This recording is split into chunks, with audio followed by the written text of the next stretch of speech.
Bonjour à tous et bienvenue pour cette vidéo qui fait partie d'une série de vidéos associées à un livre, donc le livre sur la résine que j'ai réalisé avec Kérosène, sur plus particulièrement les résines de chez Résine Pro.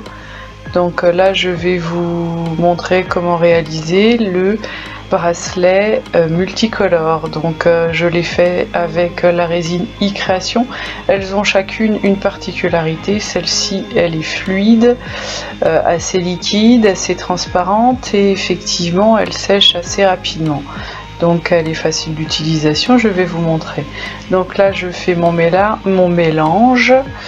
Donc vous avez la possibilité de voir d'autres vidéos qui font partie du livre sur la préparation, vous verrez. Je suis désolée pour le bruit, malheureusement comme il y a un son, je reçois les notifications, je ne les ai pas éteintes, je suis désolée. Donc je vous disais qu'effectivement vous aurez des liens aussi dans le livre sur la préparation de chaque résine. Vous verrez le rapport et la préparation. Donc voilà, vous mélangez bien vos deux composants A et B, surtout mélangez bien, remuez bien, secouez vos bidons avant toute utilisation et 10 minutes avant, retournez-les sur le bouchon, comme ça ça descend bien vers le fond et ça se mélange mieux. Donc voilà, prenez bien les côtés de votre verre pour bien les mélanger au centre. Voilà, touillez bien votre mélange. N'hésitez pas, hein, après on laissera reposer quelques minutes pour que les bulles disparaissent. Il vaut mieux bien mélanger et avoir des bulles que de pas beaucoup mélanger et votre mélange il sera pas bien fait et votre résine elle ne durcira pas. Oh là, j'ai du mal aujourd'hui. Donc voilà, on va faire le mélange, je vous reprends quand c'est terminé.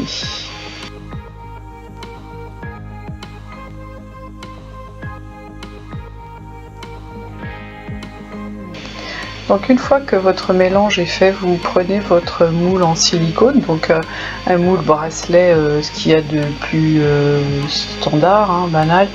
Voilà, si vous voulez en faire beaucoup, prenez-le, ou avoir une bonne taille, prenez-le quand même dans une boutique voilà, où vous avez différentes tailles, parce qu'AliExpress, ils sont pas chers, mais bon, les tailles, elles sont vraiment très petites. Donc là, vous versez votre résine, donc vous pouvez vous aider pour écarter votre moule d'un bâtonnet en bois. Moi, j'aime bien utiliser ces bâtonnets en bois, je les achète chez Action, mais vous avez dans différents magasins des plus gros bâtonnets que je préfère. Effectivement, vous en trouvez chez Cléopâtre, par exemple, des kits chez Résine Pro, il doit y en avoir aussi. Donc voilà, des kits spécial résine. Donc là j'utilise de l'encre à l'alcool. Donc là c'est la marque Pignata, mais chaque encre à l'alcool vous pouvez les utiliser, il n'y a aucun problème. Vous n'êtes pas obligé de prendre cette marque là. Il faut que ce soit juste des encres à l'alcool. Donc là voilà, j'ai pris mon encre blanche et je la mets. Alors là j'ai rempli mon moule aux 2/3 du moule. Et je laisse un quart vide. Et je vous expliquerai pourquoi après. Donc là, voilà, je mets mon encre. Voilà, je mets mon encre. J'ai mis de l'encre verte et je rajoute de l'encre blanche. Là, j'ai mis de l'encre bleue, vous voyez.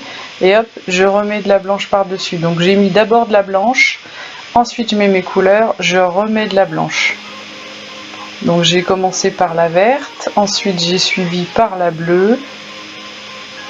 Là, je vais continuer par la violette. Alors, j'ai essayé de pas accélérer la vidéo pour vous montrer quand même vraiment les détails. Donc voilà.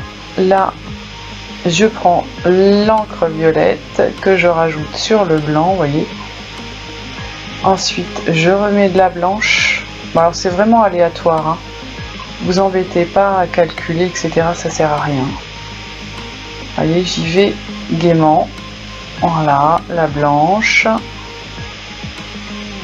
Voilà, hop, je rajoute de la blanche partout. vous pouvez repartir sur un tour de violet, ensuite du bleu et ensuite du vert. Voilà, comme ça on a un effet un peu de fondu, donc je suis restée dans les couleurs du disque chromatique, hein, voilà, comme ça tout va bien ensemble et ça fait un joli mélange.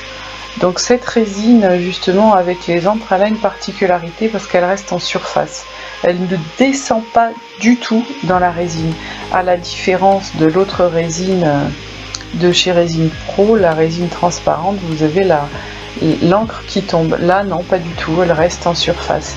Donc voilà, j'ai utilisé les caractéristiques de ces deux résines qui sont totalement différentes. C'est ça qui est intéressant avec les tests que j'avais réalisés, c'est justement j'avais découvert que chacune réagissait totalement différemment. Donc là je vous montre, voilà, au bout d'un certain temps de séchage, je vous l'ai dit plusieurs fois pour les encres, il faut attendre que votre résine durcisse. Alors là, elle durcit beaucoup plus rapidement. Il faut qu'elle soit comme une espèce de chewing-gum. Vous voyez, j'ai quand même une résistance quand j'enfonce mon cure-dent tout autour. Vous voyez les pics que ça fait. Donc vous continuez et vous y allez. Alors vous essayez de ne pas trop toucher le fond parce qu'il ne faut quand même pas déformer votre bracelet. En tout cas lui faire des défauts ou abîmer le moule. Et vous y allez, voilà. Donc vous voyez, mon cure-dent il rentre, limite il est collé. Donc ça c'est effectivement la résine, elle est vraiment complètement prête là. Elle n'est pas totalement sèche, durcie, parce que ça sèche pas une résine. Donc elle n'est pas totalement durcie, mais elle n'est pas liquide du tout. Et justement je peux enfoncer le cure-dent, mais vous voyez il y a quand même une résistance. Et il colle comme dans du chewing-gum, donc à vous de surveiller et de planter votre cure-dent au fur et à mesure du temps qui passe. Bon là je pense que j'ai attendu peut-être 1 heure un maximum, hein, parce qu'elle sèche beaucoup plus vite que les autres celles-ci, donc effectivement le temps et vous attendez moins longtemps pour pouvoir travailler. Donc vous voyez je fais tout le tour avec mon cure-dent et j'y vais, hein, pas toujours dans le même sens. Vous voyez, je fais devant, derrière. Après, c'est à vous de voir ce que vous voulez obtenir. Moi, je voulais quand même plus ou moins des pics. Donc, je vous montrerai sur le côté. Là, je vous montre de face pour vous montrer. Vous voyez, la résine ne coule pas hein, quand vous penchez le moule. Donc, voilà. Vos dessins sont faits. Donc, à vous de voir sur le côté. C'est pour ça que c'est pas mal un moule transparent. Après, bon, bah, si vous avez l'habitude, il n'y a pas de souci. Vous voyez, on les voit sur le côté, les pics. Donc c'est marrant comme résultat. Moi j'ai adoré quand j'ai vu ça, j'ai trouvé ça super joli. Donc je vous ferai aussi le tuto pour la bulle pour que vous réalisiez comment réaliser, comme vous puissiez apprendre comment. Oh là, j'ai vraiment du mal aujourd'hui. Hein. Je vais vous montrer comment on peut réaliser une bulle. Donc vous pouvez faire ça sur plusieurs formats. Par contre il faut quand même que ce soit profond parce que sinon vos pics ils ressemblent à rien hein. Si c'est trop petit donc là on va attendre que la résine soit durcie, mais avant d'attendre que votre résine durcisse il va falloir préparer un petit peu de résine, toujours e-création. Donc vous refaites le même mélange pour pouvoir combler finalement le moule. Donc je vous montre ça tout de suite.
Donc voilà, une fois votre mélange réalisé, vous allez verser votre résine donc, dans votre moule pour le remplir.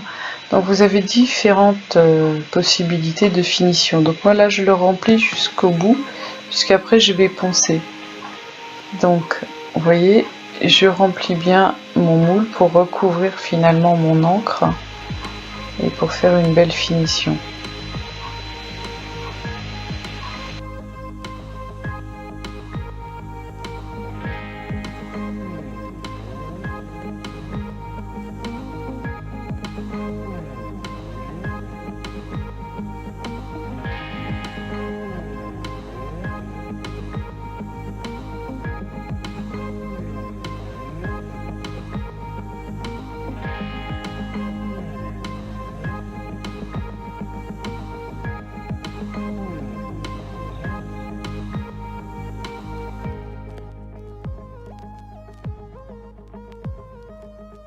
Donc vous allez laisser durcir votre résine. Alors moi je laisse toujours 24 heures, je sais pas, c'est une question d'habitude. Mais effectivement je préfère être prudente et laisser 24 heures. Je touche pas pendant 24 heures.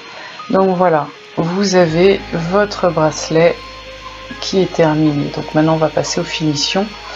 Donc je vais faire différentes petites vidéos pour vous montrer les mélanges de des différentes résines Pro et aussi les finitions. Je vous montrerai comment poncer et polir dans une vidéo à part vos pièces. Donc là je vais démouler, donc c'est assez facile. Bon là j'essaye de casser les morceaux, mais ça reste un peu plastique. Quand vous mélangez la résine à des pigments, elle réagit de différentes manières. Donc là elle est un petit peu sur les côtés, elle est un petit peu molle.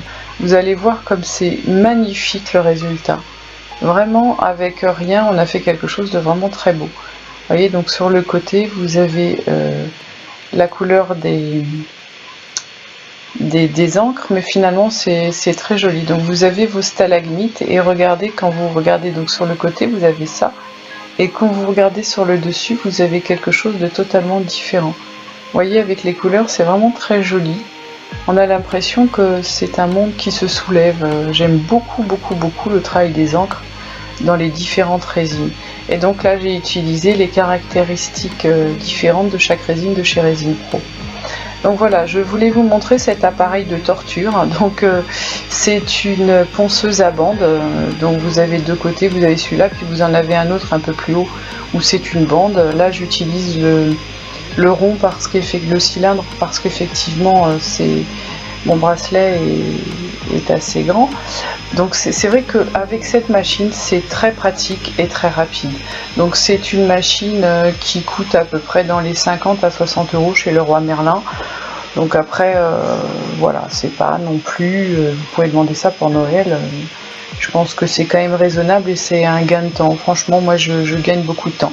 Alors bien sûr, c'est pas un truc de précision, hein, je vous le dis tout de suite, vous pouvez pas faire une finition avec ça. Là, c'est vraiment pour dégrossir. Parce que sinon, à la main, vous pouvez aussi avec du papier abrasif, donc de grain 80. Mais c'est long, quoi. Voilà, c'est très long si vous le faites à la main. Et effectivement, moi je préfère avec mon appareil. Donc je vous conseille de mettre des gants. Faites pas comme moi là où j'ai pas mis de gants. Mettez des gants, ça sera toujours mieux.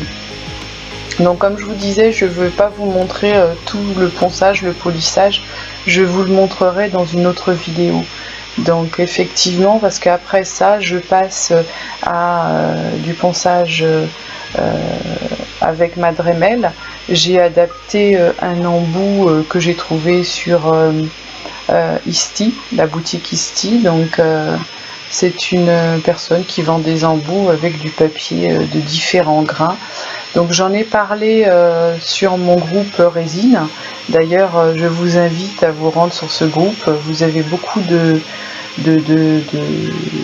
conseils, d'échanges. Vraiment, c'est un groupe où il y a des filles vraiment très sympas qui partagent volontiers leurs expériences de la résine. Donc n'hésitez pas, ça s'appelle Résine, c'est sur Facebook. Donc n'hésitez pas. Donc là, vous voyez, je vous parlais de l'embout. Donc on avait mis sur le groupe le lien. Alors là, je viens de m'apercevoir qu'il me manque une pièce, effectivement. je n'ai pas l'embout pour fixer sur ma Dremel. Et là, vous voyez, je commence à me poser des questions. Il m'a fallu quand même un petit moment pour réaliser. Mais voilà, j'ai trouvé l'embout qui s'adapte. Donc voilà, vous vissez votre embout et vous pouvez adapter votre appareil au bout. Donc vous avez une espèce de petite mousse. Et donc quand vous adaptez comme ça, hop, vous changez à chaque fois de papier abrasif. Donc vous diminuez votre papier au fur et à mesure du ponçage. Vous diminuez, donc de 80, vous passez à 120, après vous passez à 240, après c'est 600, 800, 1000, après c'est 2000, après 2500, 3000, 3005. Après j'ai des micro-mèches que j'ai achetées chez Polir Malin. Donc, et ensuite c'est le polissage avec des cotons. Donc je vous montrerai des petites vidéos séparées pour vous montrer vraiment comment réaliser un ponçage, parce que là sinon ça va être beaucoup trop long. Donc voilà, là c'est le côté qui était lisse dans le moule, donc vous obtenez quand même un effet qui est magnifique. Moi vraiment j'adore cet effet là. Et de l'autre côté vous obtenez par contre une couleur opaque, et je vous montrerai ça. Vous obtenez un mélange de couleurs, c'est un peu opaque, bleu, vous voyez, on le voit là, voilà. Vous voyez, vous avez dit, ça change de couleur aussi, donc c'est assez joli. Mais voilà, je l'ai poncé, poli, et je vous montrerai ça dans une autre vidéo, comment arriver à ce niveau. Vous pouvez aussi résiner, comme je vous ai montré pour le bracelet paillettes or. J'ai fait la finition résine UV, donc c'est pas mal du tout et ça tient très bien. Donc voilà, le bracelet est terminé et vous pouvez vraiment réaliser de jolies choses. Donc comme je vous ai dit, j'ai fait aussi pour le livre un tuto pour faire la bulle dans le même style. Donc voilà, avec cette technique, donc je vous montrerai ça. Vous voyez, vraiment moi j'adore, hein, sincèrement. Il n'y a pas le travail des encres dans les différentes résines. Donc voilà, apprendre à connaître les caractéristiques de toutes les résines que Résine Pro réalise, ou même GDO ou d'autres résines, vous pouvez tester. Voilà, mais chacune, elles ont une caractéristique. Donc je vous dis à bientôt pour les autres vidéos du livre. Alors amusez-vous bien et n'hésitez pas à me poser des questions. Au revoir.